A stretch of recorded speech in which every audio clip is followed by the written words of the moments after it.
Hello नमस्कार मित्र। आज हम आप लोगों को पास्ट इंडेफिनिट टेंस के बारे में जानेंगे और इसकी जानकारी हम लोग लेंगे। पास्ट इंडेफिनिट टेंस, पिछली वीडियो में आप लोग प्रेजेंट इंडेफिनिट टेंस के बारे में जाने। आज है टॉपिक पास्ट इंडेफिनिट टेंस का। तो सबसे पहले इसकी पहचान के बारे में जानेंगे। इसकी पहचान कैसे की जाती है। जिस हिंदी वाक्य के अंत में ता था, ती थी, ते थे या ई ओ आदि ऐसे शब्द आए तो वह पास्ट इंडेफिनिट टेंस का वाक्य होता है। किसी भी हिंदी वाक्य के अंत में ता था, ती थी, ते थे या ई ओ ऐसे शब्द आए तो पास्ट इंडेफिनिट टेंस का वाक्य होता है। पास्ट इंडेफिनिट टेंस, पास्ट यानी भूतकाल। ऐसे वाक्यों में कार्य भूतकाल में होता है, बीता हुआ होता है। और इसके नियम हैं, इस टेंस के सभी कर्ताओं के साथ जो भी सब्जेक्ट हो, चाहे वह सिंगुलर नंबर का हो, चाहे प्लूरल नंबर का हो, ही, सी, इट या एक वचन का हो या आई, यू, वी, दे हो, सभी के साथ इसमें क्रिया का दूसरा रूप लिखते हैं। इसका फार्मूला है subject plus main verb plus object plus etc. इसको बनाने का, अनुवाद करने का तरीका, सबसे पहले सब्जेक्ट लिखते हैं, उसके बाद मेन वर्ब लिखते हैं, मेन वर्ब का दूसरा रूप उसमें लिखा जाता है और इसके बाद ऑब्जेक्ट फिर जो भी बचता है ईटीसी में यूज करते हैं। जैसे वह इस बस से स्कूल गया, वह बस से स्कूल गया, इसमें सब्जेक्ट क्या है? वह यह सिंगुलर नंबर का सब्जेक्ट है। तो इसमें हमें यह ध्यान देने की ज़रूरत नहीं है कि किस, चाहे प्लूरल का हो चाहे सिंगुलर का, इसमें ध्यान देने की बहुत ज़रूरत नहीं है। केवल सब्जेक्ट है तो उसके साथ क्रिया का दूसरा रूप लिख देंगे। जैसे वह बस से स्कूल गया, यानी कि he went to school by bus. He जो है करता है यानी सब्जेक्ट, जाना क्रिया है, क्रिया का दूसरा रूप वेंट है, इसके बाद ऑब्जेक्ट है, बाकी बाय बस ईटीसी में यूज करेंगे। दूसरा इसमें दिया है, लिखा गया है, सीता एक मधुर गीत गाती है। सीता एक मधुर गीत गाती है।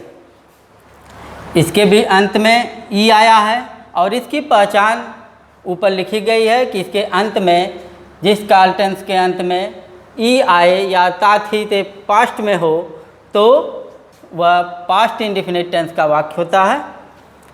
इसको हम अनुवाद करेंगे। सबसे पहले सब्जेक्ट लिखेंगे सीता, फिर इसके बाद मेन वर्ब का सेकंड फॉर्म यानी कि सैंग, फिर इसके बाद ऑब्जेक्ट स्वीट सॉन्ग लिखकर वाक्य को पूरा करते हैं। तीसरा एग्जाम्पल, राम अपने माता पिता के साथ दिल्ली जाता है। राम अपने माता पिता के साथ दिल्ली जाता है। ता था यानी कि इसकी पहचान हम अंत से करते हैं। ता था शब्द आया है यानी पास्ट इंडेफिनिट टेंस का वाक्य है। तो सबसे पहले सब्जेक्ट राम, इसके बाद मेन वर्ब का सेकंड फॉर्म। मेन वर्ब क्या है? जाना।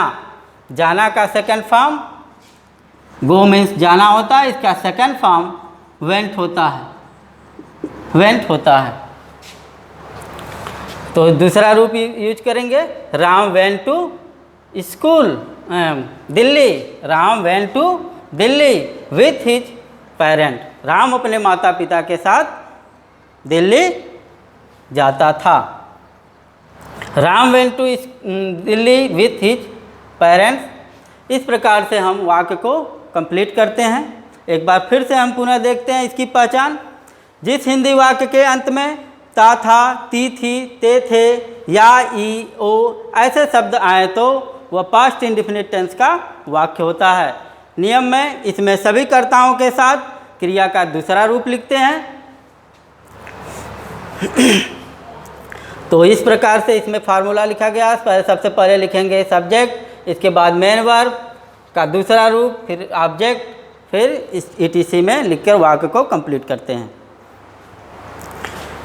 इसके बाद इसका दूसरा पार्ट है निगेटिव सेंटेंस। निगेटिव यानी नकारात्मक वाक्य। नकारात्मक वाक्य के नियम है कुछ इस प्रकार। इसमें सभी कर्ताओं के साथ डिड नॉट का प्रयोग करते हैं और मुख्य क्रिया का पहला रूप लिखते हैं। इसमें सभी कर्ताओं के साथ डिड नॉट का प्रयोग करते हैं और मुख्य क्रिया का यानी मेन वर्ब का पहला रूप लिखते हैं। आप एक चीज़ ध्यान दीजिएगा, जब भी डिड नॉट का प्रयोग होगा तो क्रिया का पहला ही रूप लिखा जाएगा। इसका फार्मूला है सबसे पहले सब्जेक्ट, इसके बाद डिड नॉट, फिर मेन वर्ब का फर्स्ट फॉर्म, इसके बाद ऑब्जेक्ट, बाकी ETC में हम लिखते हैं। जैसे वह बस से स्कूल नहीं गया, वह बस से स्कूल नहीं गया नकारात्मक वाक्य है।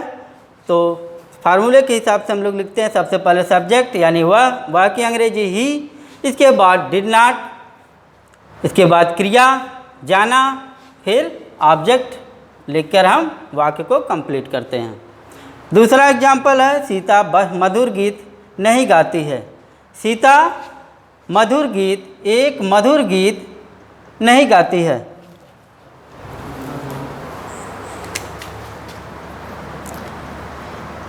सीता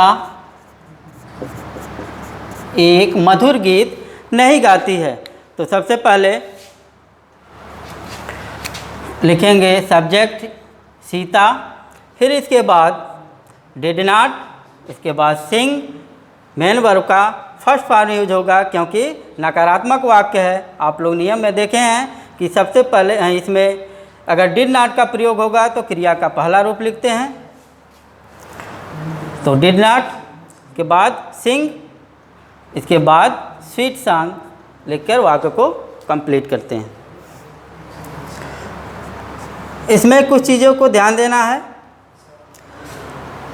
नकारात्मक वाक्य में यदि कभी नहीं शब्द आए तो, नेगेटिव वाक्यों में जब कभी नहीं शब्द आता है तो डिड नॉट का प्रयोग नहीं करते हैं, इसके बदले में नेवर का प्रयोग किया जाता है।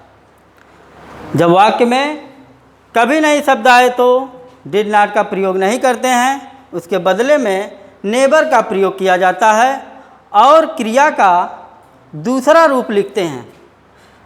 जब नेवर का प्रयोग किया जाए तो क्रिया का दूसरा रूप यानी अफर्मेटिव वाला रूल अपनाते हैं। जैसे बच्चे रविवार को कभी नहीं स्कूल गए, बच्चे रविवार को स्कूल कभी नहीं गए। तो इसको हम लिखेंगे सबसे पहले सब्जेक्ट यानी कि द चिल्ड्रेन, नेवर, वेंट यानी क्रिया का दूसरा रूप, नेवर के साथ डिड का प्रयोग नहीं किया जाता है, क्रिया का दूसरा रूप लिखते हैं, went to school on Sunday. तो इस प्रकार एक बार फिर से हम इसको देखते हैं नेगेटिव वाक्य को। इसमें नेगेटिव वाक्यों में सभी कर्ताओं के साथ डिड नॉट का प्रयोग करते हैं, चाहे वह एक वचन का कर्ता हो या बहुवचन का कर्ता हो। और जब भी डिड नॉट का प्रयोग करेंगे तो क्रिया का पहला रूप लिखते हैं। इसका फार्मूला है subject plus did not plus main verb का first form plus object plus ETC। इसमें कुछ चीज़ों को ध्यान देना है आपको। जब वाक्य में नेवर शब्द आए तो, कभी नहीं शब्द आए तो वहाँ पर डिड नॉट का प्रयोग नहीं करेंगे, डिड नॉट का प्रयोग नहीं करेंगे, उसके बदले में नेवर का प्रयोग करेंगे और क्रिया का दूसरा रूप लिखेंगे। जब नेवर का प्रयोग किया जाता है तो क्रिया का दूसरा रूप लिखा जाता है। तो इसका एग्जाम्पल है जैसे बच्चे रविवार को स्कूल कभी नहीं गए, the children never went to school on Sunday. दोस्तों पिछली वीडियो में कुछ कमेंट आया था, प्रेजेंट इंडेफिनिट टेंस को लेकर एक बार फिर से उसकी चर्चा की जाती है।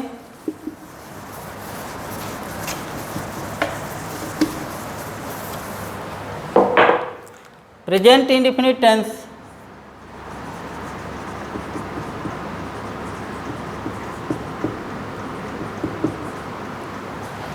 इंडेफिनिट टेंस का अफर्मेटिव है, अफर्मेटिव सेंटेंस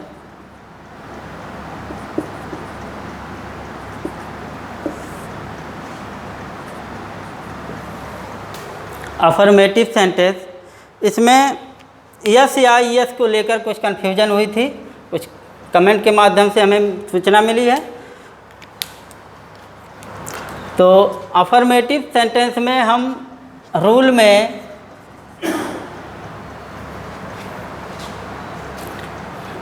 किसी भी सहायक क्रिया का प्रयोग नहीं करते हैं।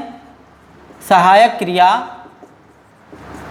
का प्रयोग नहीं किया जाता है।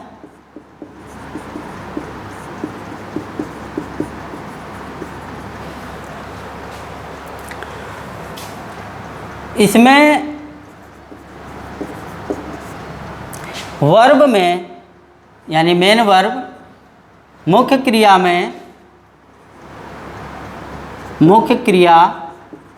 में यस या ई एस का प्रयोग किया जाता है। यस या ई एस का प्रयोग किया जाता है।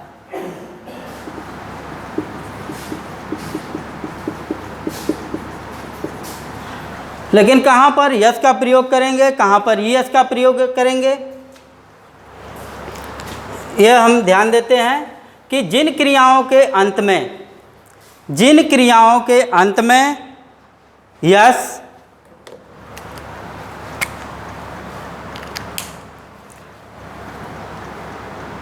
क्रियाओं के अंत में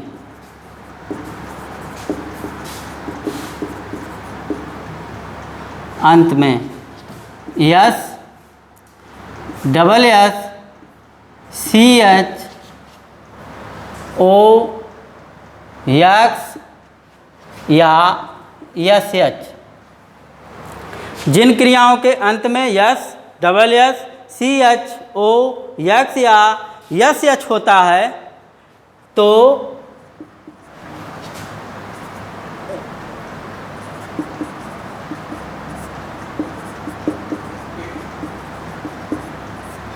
उन्हीं क्रियाओं में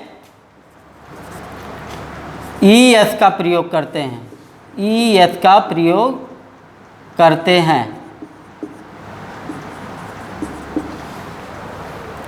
बाकी सभी क्रियाओं में केवल यस जोड़कर वाक्य को कंप्लीट किया जाता है। जैसे गो,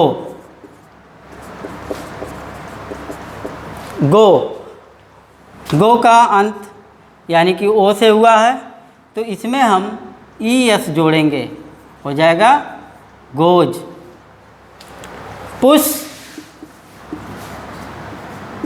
पुश में भी ई एस जोड़ेंगे क्योंकि एस एच आया है तो हो जाएगा पुशेस। फिक्स है,